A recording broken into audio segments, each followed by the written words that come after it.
Hola, hola chicos, ¿qué tal estáis? ¿Todos bien por aquí? ¿Se escucha bien?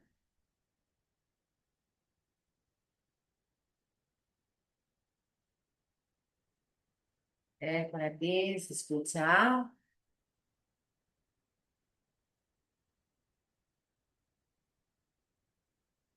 Hasta que no me digáis que se escucha, no empieza la clase, ¿eh? Venga, ¿se escucha o no se escucha, chicos, en casa? Sí, ok, muchísimas gracias. Bueno, chicos, hoy empezamos un tema de los más grandes que tenemos, ¿vale? El tema número uno es muy grande, el dos también, y también lo es el tres. Luego los demás temas son un poco más pequeños, pero el tema número 7 también es uno de los grandes temas que me pueden entrar en examen. Tengo que entender que puede entrarme muchas preguntas el tema número 7. Recordad que si es más grande, tengo más probabilidades de que me encuentre con alguna que otra pregunta más. La diapositiva la tenemos en pantalla, ¿verdad? Estamos viendo todo correcto. El tema que vamos a dar hoy es el tema número 7. El tema número 7 se llama así, accidentes y factores que intervienen. Ok, ¿qué vamos a ver aquí? Vamos a ver las estadísticas de accidente y los factores de riesgos, que son las circunstancias que aumentan la probabilidad de sufrir un accidente. Los accidentes, en la mayoría de las veces, no son causas del azar, son sucesos que en la mayoría de las veces se pueden prevenir, como por ejemplo en este caso. Si hubiese cerciorado, mirado que no viene nadie, pues esto se hubiese evitado. Tenemos que entender que cuando nosotros hablamos de los factores de accidentes, hay tres factores que intervienen. Aunque el ser humano, el conductor, es el que está en el primer puesto, recordar que no es el único responsable, que tengo dos factores más. Él está en el primer puesto, en el puesto número uno está el factor humano, pero en el segundo puesto tengo la vía y en el tercero tengo el vehículo. El conductor puede evitar distracciones, el conductor puede evitar accidentes evitando distracciones. Ya sabemos que una distracción puede producirse por algo tanto interno como externo. O bien porque, pues por ejemplo, estoy manteniendo una discusión con la persona que va acompañándome en el coche, pues cuando estás hablando o discutiendo tienes la mala costumbre de mirar a esa persona, ya dejas de mirarla bien. O también, si vemos algo en el exterior que llame muchísimo la atención, ¿vale? Yo, por ejemplo, si pasara un bombero, llamaría muchísimo mi atención. ¿Por qué? Porque es que están hechos a molde. Entonces, quiera que no, los ojos están para ver y desviaría mi atención aunque sea para mirarle un poquito. Pero tengo que entender que estas son las distracciones y pueden producirse tanto dentro como fuera de nuestro vehículo.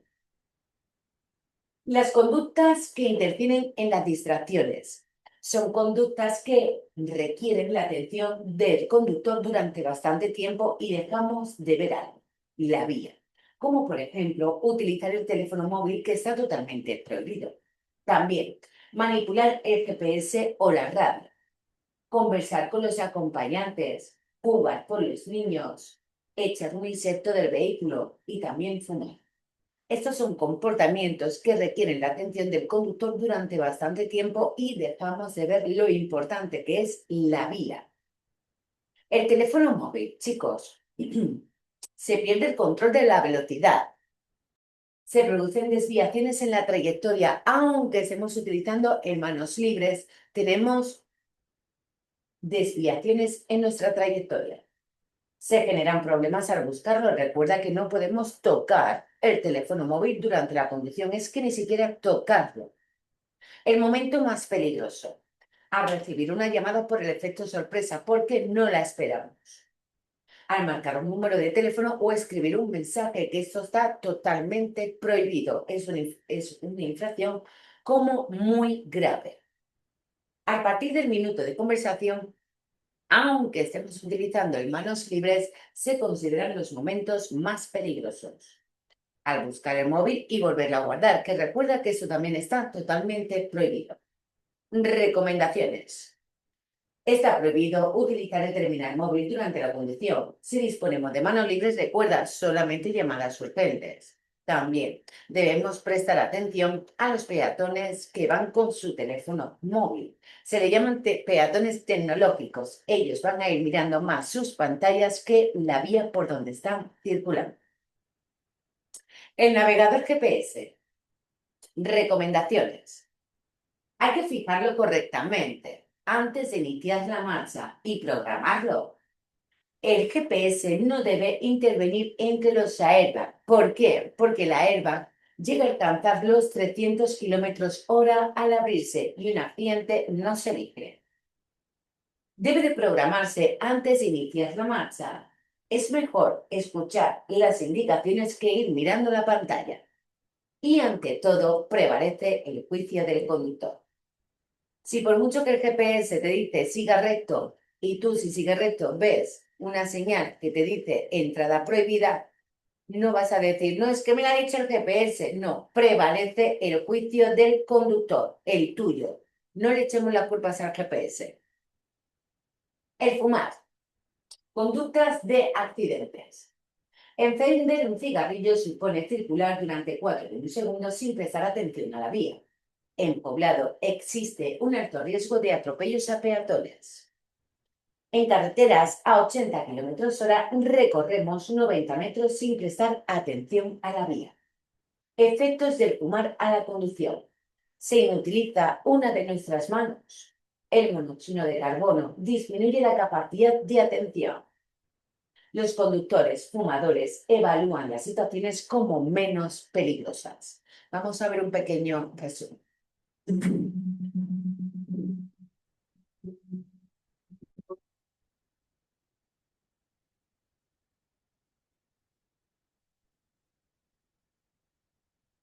Factores que ocurren en un siniestro vial podemos dividirlos en tres. Tenemos el factor humano, que es el más importante, que sabemos que causa entre el 73 y el 94% de los siniestros viales, seguido de un factor técnico, que es el estado del vehículo, y ya por último tenemos el factor ambiental, que es el que se encarga de la estructura de la vía y del contexto meteorológico.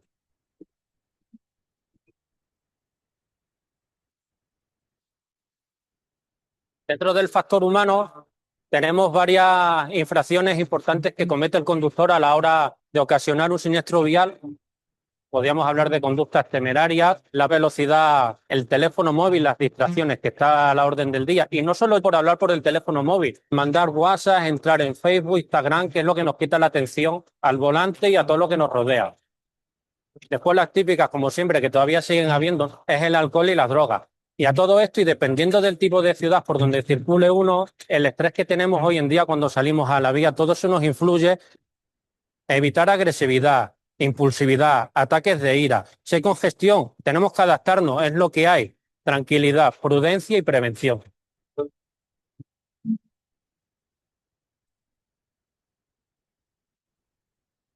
Los factores técnicos que podemos nombrar y más importante es el mantenimiento de las ruedas. Hay que llevar la presión adecuada, el dibujo tiene que ser el correcto, tenemos que tener una buena visibilidad, la luna tiene que estar perfectamente limpia, tenemos que tener los retrovisores, tanto el de fuera como el interior, y si acaso el derecho si no tenemos el interior. Hay que mantener el líquido de agua, el refrigerante, para que no nos ocasione un calentamiento del motor.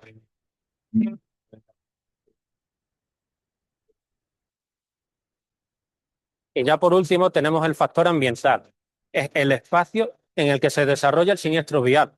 Es diferente totalmente si es casco urbano o vía interurbana. Como ejemplo, el colocar estacionamientos de vehículos como un turismo cerca de los pasos de peatones nos está evitando la visibilidad por parte del conductor si se acerca algún peatón a cruzar. Si en este caso ponemos un estacionamiento de bicicletas o de motocicletas, son vehículos más pequeños que no nos van a impedir esta visibilidad. En la vía interurbana, el estado de la vía es importante, los peraltes, las curvas. Por último, tenemos que establecer la velocidad acorde al contexto meteorológico. Bueno, ¿qué? ¿Cómo vamos viendo este tema? Recordar que es un tema bastante importante. Los niños alborotando o mantener una discusión puede provocar distracciones. Lo mejor que podríamos hacer en esos momentos que los niños estén alborotando o si estamos manteniendo una conducción, o sea, si estamos manteniendo, perdón, una discusión con alguien, lo ideal sería pararnos, detenernos en un lugar seguro y relajarnos, tranquilizarnos, porque nuestra conducción tiene que estar totalmente tranquila. ¿Quién sufre más distracciones? Sufren más distracciones el campo joven. El campo joven no es igual que un campo Nobel, ¿vale? Porque Nobel solamente somos una vez en la vida y durante un año llevamos la placa L. Sin embargo, cuando hablamos del campo Nobel son los jóvenes, desde 18 años hasta 25. Aquí el campo es mucho más amplio. Y también las personas mayores entre 65 y 70 años. Ellos son los campos que sufren más distracciones. Se producen más distracciones durante el día y los fines de semana y también cuando tenemos tramos rectos con mucha visibilidad. Ir a velocidad excesiva es circular por encima de los límites genéricos de velocidad. Ir a una velocidad inadecuada es ir a una velocidad que no se está adaptando a las circunstancias que tengo en la vía, o bien por cómo es la vía, porque están en malas condiciones, o por condiciones meteorológicas adversas. Tanto la velocidad excesiva como la inadecuada aumentan las probabilidades de tener un accidente y de que éste sea mortal.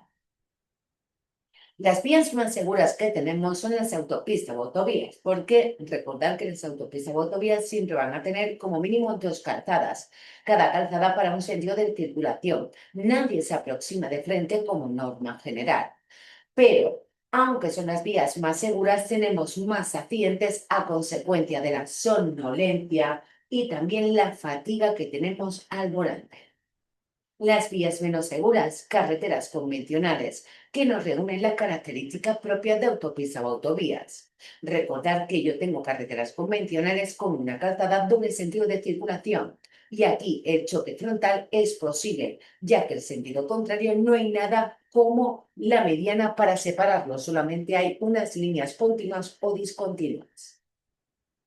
¿Cuándo se producen más distracciones? Pues se producen más distracciones cuando entramos y salimos de los trabajos. ¿Por qué? Porque hay mucho movimiento. Hay más vehículos en la vía. Y si hay más vehículos en la vía, tengo más probabilidades de sufrir un accidente. En semana, fin de semana, sobre todo en horario de madrugada. Y también periodo vacacional. ¿Vale, chicos? Aquí es donde tenemos más accidentes. Recuerda, en la entrada y salida de los trabajos. Fines de semana, sobre todo de madrugada. Y en época del año, periodo vacacional, ya que casi todo el mundo se va de vacaciones en las mismas fechas. Los accidentes de tráfico generan unos costes, ¿vale? ¿Qué costes son estos? Pues yo tengo costes humanos, administrativos, sanitarios, económicos y también materiales. Estos son los gastos que generan un accidente, ¿vale, chicos? Los accidentes son una de las principales causas de mortalidad y también de lesiones. Según la OMS, Organización Mundial de la Salud, los accidentes son un problema de salud pública en todo el mundo. Iremos viendo estos costes. ¿A qué se le está denominado a los daños humanos? Daños humanos están denominados con este nombre porque tenemos pérdida de vidas, también pérdida de capacidad productiva, sufrimiento físico y psicológico de las víctimas, familiares y también de amigos. A esto se le denomina daños humanos. Cuando hablamos de los daños materiales, aquí entran vehículo, carga, vía y entorno y también el medio ambiente. A esto se le denomina daños materiales. También tengo daños sanitarios, atención y tratamiento a los heridos y la rehabilitación que vayan a necesitar estos. Y por último, los daños administrativos, gestión de seguros, costes ilegales, costes de policía y también de bomberos. Todo esto genera un accidente, son los costes que generan un accidente.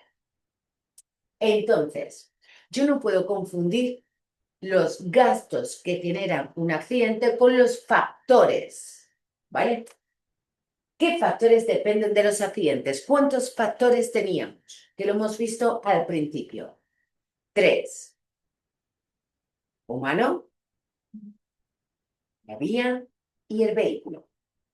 El humano está entre el 70 y el 90%, de ahí a que esté en el puesto número 1, aunque esté en el puesto número 1, no es el único responsable, porque también tenemos la vía, que está entre un 10 y un 35%.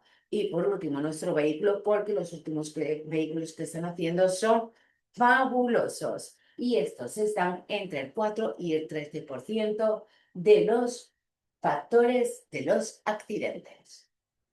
Ok, nuestros grupos vulnerables. ¿A qué se le llama a un grupo vulnerable? Pues a un grupo que es más propenso a sufrir un accidente, como por ejemplo son los niños, personas mayores o también los jóvenes.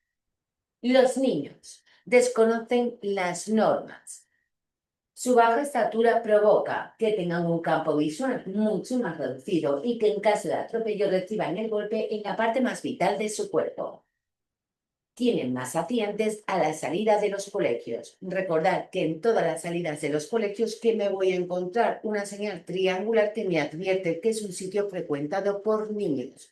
Debo de extremar precauciones y reducir velocidad. Los jóvenes. Los accidentes son una de las principales causas de mortalidad entre los jóvenes de 15 y 29 años. Yo cuando leí esto me quedé muerta porque dije, pues ya está, pues yo ya no soy joven. Así me enteré. Evalúan de forma imprudente el peligro, sobre todo cuando van acompañados. Están muy influenciados por las redes sociales. El alcohol y las drogas hacen que tengan más accidentes, sobre todo en fines de semana. El exceso de velocidad y la falta de experiencia contribuyen a que tengan más accidentes. Las personas mayores. Ellas tardan más tiempo en reaccionar, sobre todo en situaciones complejas que exijan una respuesta rápida. Pueden tener accidentes por problemas de vista, pueden tener más accidentes por distracciones si no toman las medidas adecuadas. Como peatones tienen accidentes por problemas de vistas y también de oído, como por ejemplo un exceso de ruido ambiental. Si no conocen la calle se pueden desorientar. Pueden no distinguir los colores de los semáforos, sobre todo en calles anchas, y ellos necesitan más tiempo. Tienen más accidentes cuando van solos y tienen menos accidentes cuando van acompañados por niños. Otros grupos vulnerables que me puedo encontrar en la vía. Aquí entran peatones, ciclos, los motores y también motocicletas. Los peatones. Aquí tengo varias preguntas, ¿vale? ¿Dónde sufre el peatón más accidentes? Dentro de poblado, ya que el peatón habitualmente va andando dentro de poblado. Ahora, sufre más accidentes graves y mortales en vías interurbanas. Si el peatón sufre un accidente en una vía interurbana, tiene menos probabilidades de sobrevivir, ya que no es la misma velocidad dentro de poblado que fuera de poblado. Por lo tanto, tengo dos preguntas. ¿Dónde el peatón sufre más accidentes? Dentro de poblado. ¿Dónde el peatón sufre un accidente más mortal y grave? En vías fuera de poblado. Los culpables de los atropellos son tanto vehículos como también peatones. Conducta de riesgo de los peatones. No situarse en aceras o pasos para peatones. Conducta de riesgo de los conductores. La marcha atrás. Recuerda que es la maniobra que más atropellos provoca. Vehículos de dos ruedas. Ciclos, ciclomotores y también motocicletas. Sufren las lesiones más graves porque sufren el impacto en su propio cuerpo. Las lesiones más graves que sufren son en la cabeza. Dice, una duda, ¿la travesía se considera como una interurbana o urbana? Ok, a ver, David, ¿cómo te explico esto? Cuando nosotros circulamos por una travesía, la travesía es una carretera convencional, pero las normas son de dentro de poblado, ya que compartimos el espacio con los peatones. ¿Cómo te has quedado? No sé si me has entendido.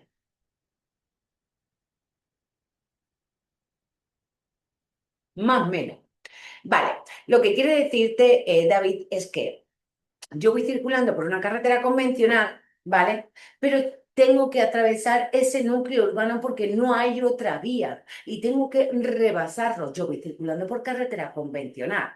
Y yo cuando salga de esa travesía sigo circulando por esa carretera convencional. Por lo tanto, la travesía es una carretera convencional, pero las normas son de dentro de poblado, ya que compartimos los espacios con los peatones. Las normas de circulación, como dentro de poblado. Velocidad, como dentro de poblado. ¿Por qué? Porque compartimos el espacio con los peatones. ¿Todo bien? Ok, vale. Chicos, como os decía, seguimos avanzando. Los vehículos de dos ruedas, ciclomotores y motocicletas, sufren lesiones más graves porque reciben el impacto en su propio cuerpo. Y recuerda que las lesiones más graves que sufren son en la cabeza. Los ciclos. Sufren más accidentes en vías interurbanas, vías que están fuera de poblado, sobre todo en las rectas y también en los cruces, por no situarse correctamente. El accidente más frecuente que sufre es la colisión frontal con otros vehículos y los ciclos sufren más accidentes en época de verano. Las motocicletas. Los accidentes en los que se ven involucradas las motocicletas son provocadas tanto por ellas como también por otros usuarios. El accidente más frecuente que sufre es la colisión frontolateral y esto puede ser pregunta de examen. ¿Cuál es el accidente más frecuente para las motocicletas? El frontolateral. La falta de experiencia de un pasajero puede provocar un accidente, sobre todo en curvas. Si cogemos moto y llevamos a alguien detrás, deberíamos de preguntar si ha montado con anterioridad en moto.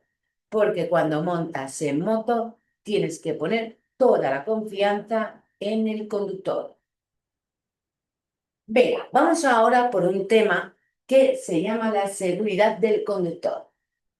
¿Qué vemos aquí? Esto es una gran diapositiva que tenemos que aprender. Todo esto es una suma. Dice, distancia de detención, desde que veo hasta que mi vehículo se detiene. Mi distancia de detención es una suma de mi distancia de reacción junto a la distancia de frenada. Para poder hacer la suma de la distancia de detención, tengo que entender que mi distancia de reacción puede aumentar. La media está en 0,75 segundos o un segundo, pero en la misma persona puede variar dependiendo de su estado. ¿Qué quiere decir esto? Si estás menos capacitado, mi capacidad disminuye, el tiempo aumenta. Mira, aquí me van a preguntar por la media y la media está en 0,75 o un segundo, pero la distancia de reacción solo va a aumentar si el conductor no se encuentra bien, si el conductor se ha fumado un porro, si el conductor ha tomado drogas, alcohol, está cansado, tiene fiebre, tu capacidad disminuye. Y al disminuir mi capacidad, el tiempo y distancia aumenta, porque eres menos capaz de reaccionar a tiempo. Esta distancia de reacción solo va a hacer que el conductor, que puede aumentar y disminuir, nunca se va a mantener la misma si tú estás en tus condiciones. 0,75, 1. Lo único que puede hacer es aumentar si tu capacidad, por motivo X que ya te he nombrado, hacen que la distancia de reacción aumente, porque mi capacidad disminuye. ¿Cómo lo vemos? En casa, ¿qué tal, chicos? ¿Lo entendemos?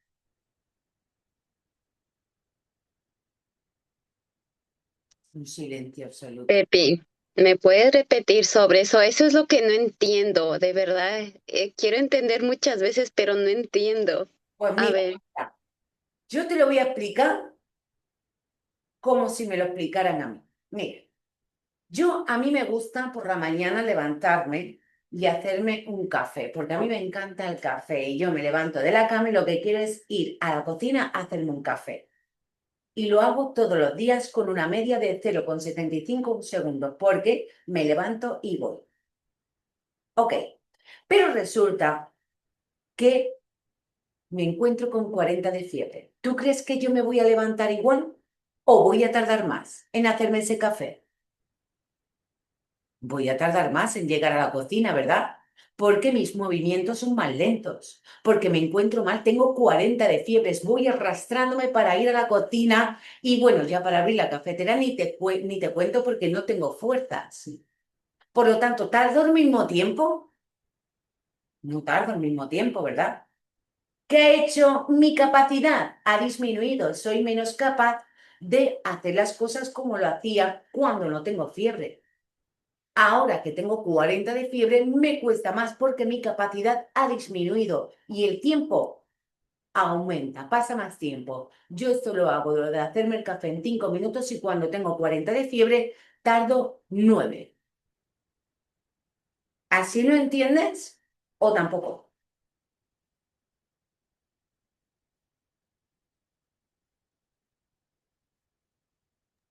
Sí, sí, lo entendí. Ahora lo entendí muy bien, gracias. Eso es. Mientras que tú seas menos capaz de movimiento, de reacción, mi distancia va a aumentar, voy a tardar más. Ok, y esto solamente depende del conductor, de mí. Ahora, yo ya he hecho mi trabajo. Desde que veo hasta que freno, tiempo de reacción. Una vez que he tocado el freno hasta que mi vehículo se detiene, ya esto se le llama distancia de frenado. ¿Va a depender del conductor? No, el conductor ya ha hecho su trabajo, que es pisar el pedal de freno. Pues ya lo que es la distancia de frenado va a intervenir, ¿qué? Pues si voy a más velocidad, mi coche va a tardar más en frenar. Si llevo mi vehículo muy cargado, mi vehículo va a tardar más en frenar. Si está lloviendo, la distancia aumenta. Si mis neumáticos no están en buen estado, aumenta. Si la vía no se encuentra en buen estado, la distancia aumenta. Por lo tanto, mi distancia de reacción depende del conductor, la media 0,75, pero puede variar dependiendo de tu estado. Sin embargo, la distancia de frenado depende del vehículo, carga, vía y entorno. Vamos a ver un pequeño resumen, ¿vale? Bueno, os digo esto así y os doy el resumen.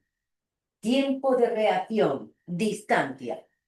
Es el tiempo que tardas desde que ves un obstáculo hasta que pisas el pedal de freno, hasta que reaccionamos. No es el mismo para todas las personas, incluso puede variar en una misma persona dependiendo de su estado, aunque la media es de 0,75 un segundo. Afectará todo lo que afecte al conductor, alcohol, drogas, sueño, etc. Distancia de frenado.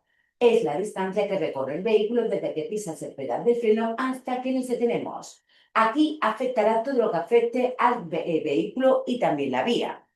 Lluvia, neumáticos, etc. Y mi distancia de detención es la suma de ambas, desde que veo hasta que mi vehículo se queda totalmente inmovilizado. Vamos a ver el pequeño vídeo de resumen que os traigo para ver esta distancia de detención.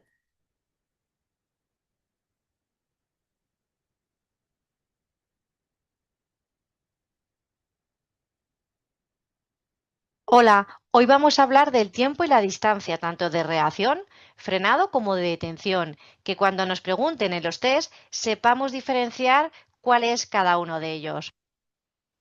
Empezamos por el tiempo de reacción. Un día vamos conduciendo nuestro vehículo y observamos que en mitad de la carretera hay un obstáculo. ¿Qué tendremos que hacer? Pensar lo que tenemos que hacer. El tiempo que hemos tardado en pensar es lo que se llama el tiempo de reacción. Repito, es desde que observamos un obstáculo, nos llega la información y pensamos lo que tenemos que hacer. Lo normal es que sea menos de un segundo. Dice otra respuesta correcta 0,75 segundos. Eso es lo normal que tenemos que tardar en pensar. Veremos más adelante que este tiempo puede cambiar. Entonces, mientras que yo pienso, el tiempo que he tardado en pensar, mi coche va a recorrer una distancia. Voy conduciendo mi vehículo y de repente hay caravana. Reacciono, mira lo que hace Homer. ¿Y cuál es mi reacción? Poner el pie en el freno. Si os fijáis en la siguiente imagen, esta persona pone el pie en el freno, pero no frena, ¿eh? Todavía no hemos empezado a frenar, simplemente hemos reaccionado. Pues desde que yo he visto esa caravana hasta que he decidido poner el pie en el freno, como mi coche iba en movimiento en ese tiempo, mi coche ha recorrido una distancia. La distancia recorrida en el tiempo de reacción es lo que se llama distancia de reacción. Los metros que recorre mi vehículo en ese tiempo. Recordar que cuando hablamos de tiempo son los segundos que tardamos en pensar y cuando hablamos de distancia son los metros que recorre mi vehículo. Empezamos por el tiempo de reacción. El tiempo de reacción es lo que yo tardo en pensar. Esto solamente va a depender de Homer. Va a depender de que Homer no vaya enfadado, ¿eh? Cuando voy enfadada en el coche, no voy pendiente de la conducción, voy pendiente de mis cosas. Eso va a hacer que tarde más en pensar. Si tardo más en pensar, tardaré más en reaccionar, el tiempo aumentará. Más que vaya cansada, ¿eh? Llevo todo el día trabajando y conduzco cansada a casa. Cuando estamos cansados, de nuevo, tardamos más en pensar, el tiempo será mayor, el tiempo aumenta. ¿Que voy borracha conduciendo? Tardo más en pensar. No es lo mismo el tiempo de reacción, lo que tardo en pensar, tardaré más a nuestra capacidad de reacción. Si Homer tiene que reaccionar ante un imprevisto mientras que conduce borracho, su capacidad estará mermada, su capacidad disminuirá.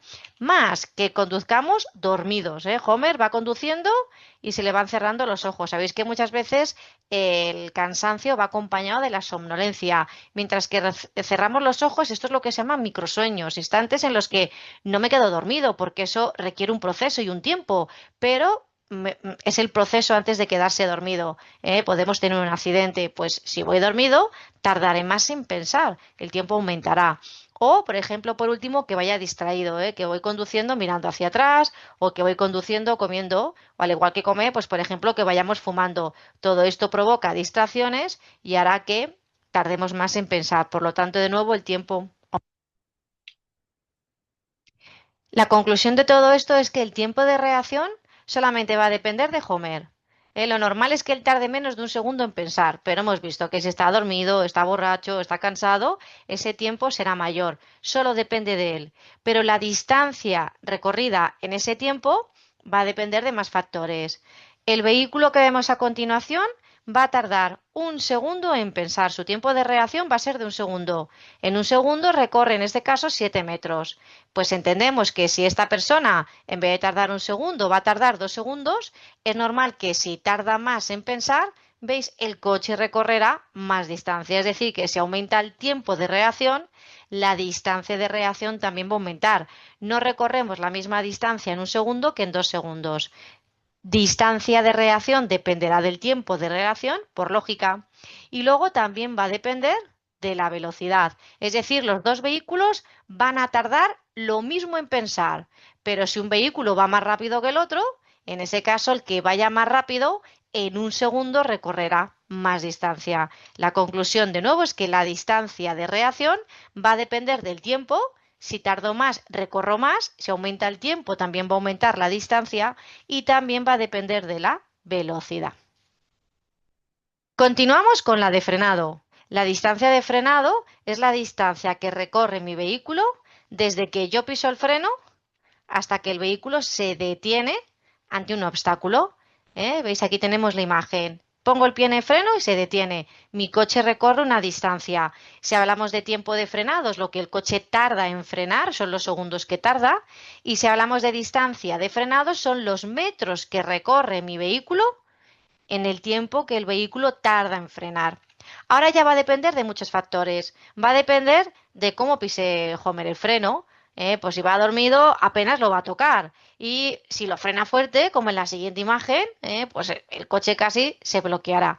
¿De qué más depende? Pues depende de las características del vehículo.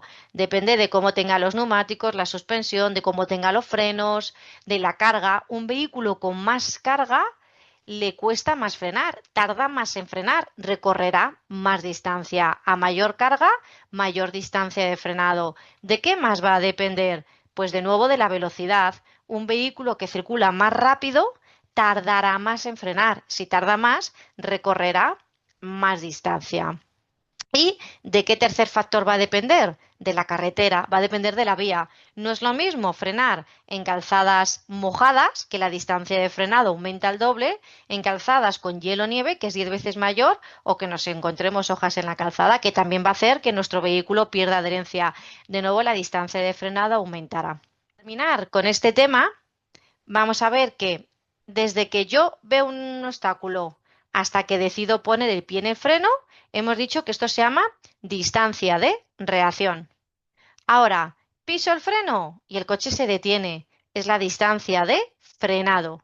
Bueno, pues tenemos que saber que la suma de las dos es lo que se llama distancia de detención. Será el principio de la distancia de reacción hasta el final de la distancia de frenado. Es decir, veo un obstáculo, decido poner el pie en el freno, a continuación lo piso y el vehículo se detiene. ¿Os dais cuenta? La suma de las... Bueno, ¿cómo lo vemos? Desde casa, ¿qué tal? Uy, dice, profesor, tengo tanta duda.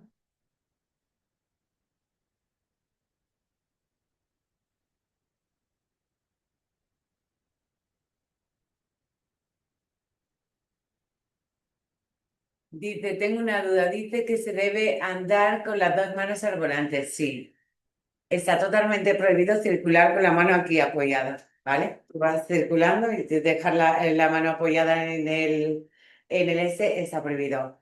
El que tú lo hayas visto no quiere decir que eso se pueda hacer, ¿vale? Vemos muchas cosas, ¿vale? Que como norma general están prohibidas, ¿vale, chicos? No voy a fiarme en lo que yo veo, voy a fiarme en la norma general y las normativas que tenemos, ¿vale, chicos? Solo y exclusivamente, porque si yo voy viendo lo que están haciendo los demás, pues al final lo que voy a hacer es a suspender. Las dos manos deben ir al volante. Venga. Pues os pongo ya el último resumen del día de hoy, ¿vale?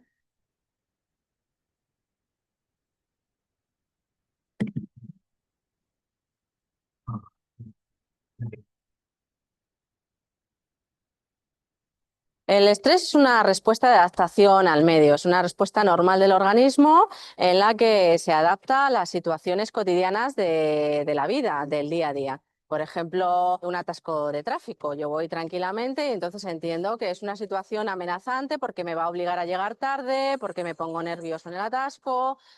Aparece problema cuando valoramos estas situaciones como muy amenazantes o consideramos que no tenemos recursos suficientes como para hacerles frente.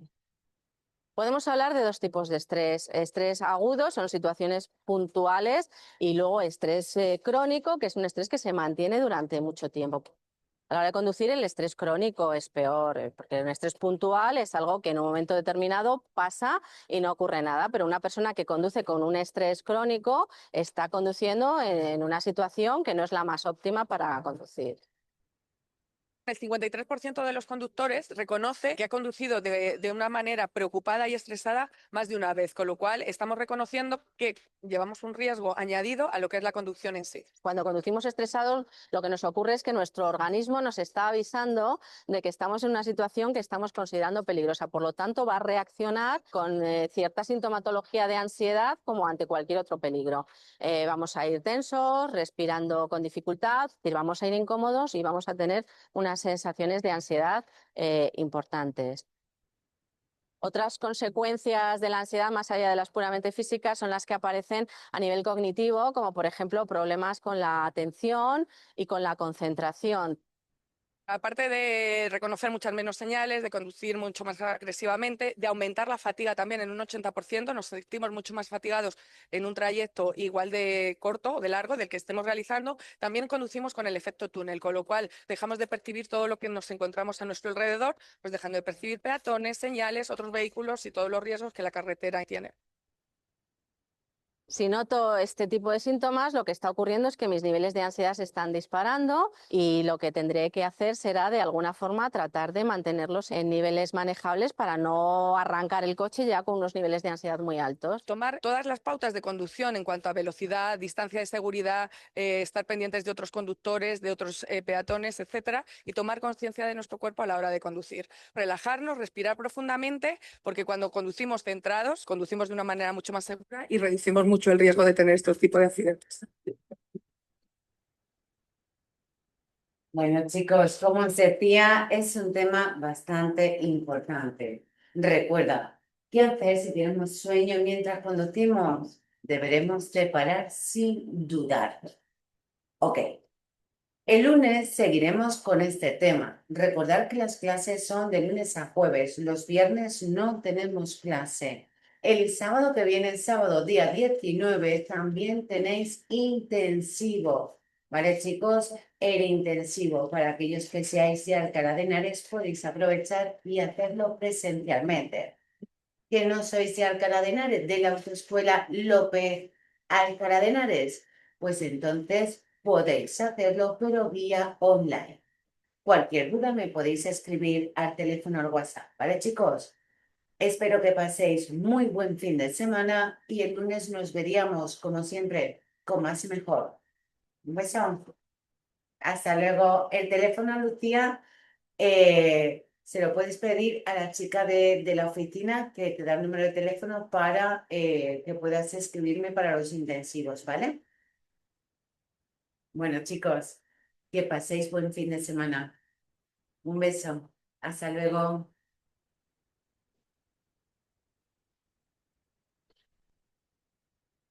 Qué semana más larga.